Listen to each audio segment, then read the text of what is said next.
Hello, so this is my second video in the series of reading an article, at least one or two every day. And today is June 7th, Sunday, and I have found a very interesting article on the New York Times with the title Pandemic Within a Pandemic and Coronavirus and Police Brutality Roll Black Communities. Okay, so let's go with it. Alright, so pandemic within a pandemic, coronavirus and police brutality royal black communities. The current civil unrest is deeply connected to the racial disparities exposed by the coronavirus crisis. I'm just as likely to die from a cop as I am from COVID, one organizer said. Okay, and the article is written in Washington by Sherry Gay Stolberg. Let's start. When Mike Griffin, a black community organizer in Minneapolis, took to the street in the protest, he was grieving for two black men taken during the turmoil convulsing the country, George Floyd, who died after gasping for air under the knee of a white police officer, and his own godfather, who succumbed to COVID-19. I'm just as likely to die from a cop as I am from COVID, he said. In Providence, RI, graduate students and alumni of color at the Brown University School of Public Health are demanding that professors take a strong stand against police violence and direct research dollars to study it. And in Baltimore, a city still reckoning with the 2015 death of Freddie Gray in police custody, Rajik Hayes, an activist, said protesters were acutely aware that they were risking exposure to the coronavirus, which is far likelier to kill black people than white people, and of the suffering COVID-19 had caused in their community. It's really a simple question. Am I going to let a disease kill me? Or am I going to let the system, the police? He said. And if something is going to take me out when I don't have a job, which one do I prefer? Folks who don't have much else to lose, they understand that this system isn't built for black people, and that is why people are in the streets. As protests over police brutality continue to roil cities, this is an extraordinary moment of pain for the nation, especially for black Americans who are bearing the brunt of three crises: police violence, crushing unemployment, and the deadliest infectious disease threat in the country in a century, that have laid bare long-standing injustice. Public health experts, activists, and lawmakers say the triple threat requires a coordinated response. These are interrelated crises: the crisis of racism and inequality that is now converging with the crisis of COVID-19, said Dr. Liana Wen, who was Baltimore's health commissioner when Mr. Gray died and who testified before Congress on Thursday about racial disparities in the pandemic. There is no playbook for what you do for addressing public health impacts of civil unrest. The precise toll that the coronavirus has taken on people of color remains unknown. Not every state collects data. The Trump administration, under pressure from Congress, announced on Thursday new requirements for states to do so, but an analysis of data from 40 states and the District of Columbia, released last month by the nonpartisan APM Research Lab, found black Americans are more than twice as likely as whites, Latinos, or Asian Americans to die from the coronavirus. In some states, the disparity is much greater. Devastating job losses are also hitting black workers and their families especially hard. According to a recent report by the Economic Policy Institute, a liberal think tank, the unemployment rate for black Americans is 16.8%, compared with 12.4% for white Americans, according to federal data released Friday. And while the economy is showing hints of recovery, African Americans are being left out. The black unemployment rate rose slightly in May, despite a decline of nearly 2 points for white workers. On Capitol Hill, lawmakers are trying to respond. Representative Barbara Lee, Democrat of California, introduced legislation last week calling for the creation of a Truth, Racial Healing and Transformation Commission to examine the legacy of slavery and systemic racism. Black Americans, she said, are suffering a pandemic within a pandemic. Mr. Floyd is a case in point. He died with coronavirus antibodies in his blood, surviving infection only to die in police custody. With so many people protesting Mr. Floyd's death,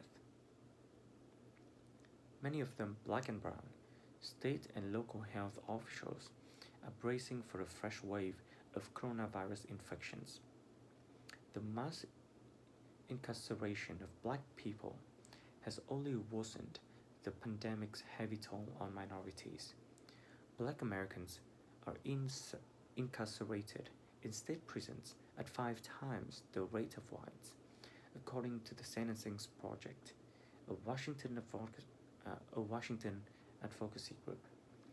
Prisons are breeding ground for the coronavirus, and jail pose a particular threat because people cycle in and out, spreading disease in their neighborhoods. The actual incarceration, housing of people, is only part of it, said Nicholas Zeller, a public health professor at the University of Arkansas who studies the relationship between health and the criminal justice system. When people are released, what job opportunities do they have? What is their housing situation? All of these other factors relate back to the current pandemic.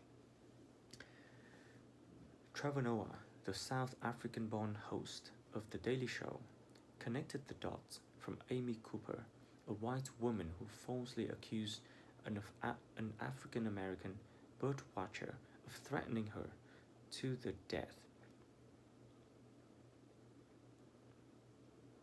Of Mr. Floyd, all are playing out against the backdrop, he said, of a public health crisis that has left Americans of all races frustrated, uncertain, and stuck inside.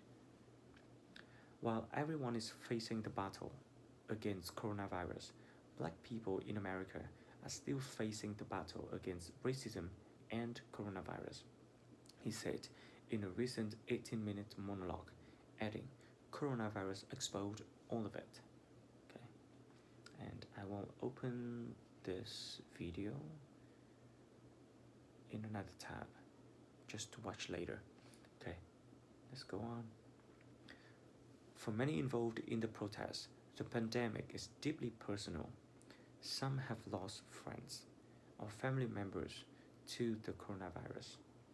Others have lost jobs or are frontline workers in grocery stores, hospitals, mass transit systems, putting themselves at risk of infection. We've had a lot of volunteers come out and just tell us how they are unable to work right now, and they just can't sit home and do nothing, said Jacqueline Labaine, 23, of Freedom Fighters DC, which led hundreds in a march to the Capitol in recent days. Even local businesses, they can't take customers and they are donating meals. It's honestly incredible. The support we've gotten in these circumstances because so many people are affected by COVID. In New York, Rashid Shabazz, the chief marketing officer of the online organization Color of Change, displayed symptoms of the coronavirus for several weeks, he said, but was unable to get tested. He said the respiratory illness reminded him of the dying words, "I can't breathe," of Mr. Floyd and another victim of police violence, Eric Garner, who was put in an illegal chokehold. Mr. Shabazz wrote about it in a column for The Root, a black news and opinion site, under the headline "We Can't Breathe, COVID-19 and Police Injustice Are Suffocating Black People." At the Brown University of Public Health, about 20 students and recent graduates in the Department of Behavioral and Social Science wrote the predominantly white faculty a letter demanding a response to police brutality and anti-blackness, citing the coronavirus and the recent killings of 3 African Americans: Breonna Taylor, killed by the police in Louisville; Ahmaud Arbery, shot in South Georgia after being pursued by armed white residents; and Mr. Floyd. The letter has prompted painful conversations. Both students and professors say. Donald Pereiro, a professor, said he convened a meeting of those who wanted to transform this inner reflection to actual words and action. School administrators followed up with a statement pledging to take these inequities. The students want more than talk. Ari Ristar, who just received her PhD, said the group wanted to expose silence and a lack of investment in anti-black police brutality work. Ashley Gomez, a doctoral student, said professors who were quick to adapt their research to study the coronavirus needed to apply for grants to study racism as well. At Thursday's virtual hearing before Congress, witnesses told lawmakers that some of the same forces' distrust of institutions at work in the pandemic were also fueling the protests against police violence. Dr. Uch Blackstock, a doctor in New York whose company Advancing Health Equity works to address racial disparities in health, said many of her black patients who had the coronavirus did not get tested out of either a reluctance to see a doctor or a lack of available testing. One patient, seeing the protective gear that covered Dr. Blackstock's skin, asked if she was black. She said, because he wanted to make sure his concerns would be taken seriously. She said she worried that COVID-19 would become a disease of marginalized communities, just as AIDS was in the late 1990s, when white Americans had access to new medicines and health care, while many black Americans with fewer economic resources did not. I am worried about black communities and other communities of color being stigmatized as those are the people with coronavirus, she said, adding, we need to equitably allocate resources to black communities as quickly as possible. Representative James E. Clyburn of South Carolina, the number 3 House Democrat who oversees the Select Committee examining the federal response to the pandemic and led the hearing, said he intended to make sure that the trillions of dollars Congress appropriated for coronavirus relief were spent efficiently, effectively, equitably, and I am particularly interested in the equitable part of it. But he also said he intended to nudge my caucus to pass legislation banning the police tactics used to detain Mr. Floyd.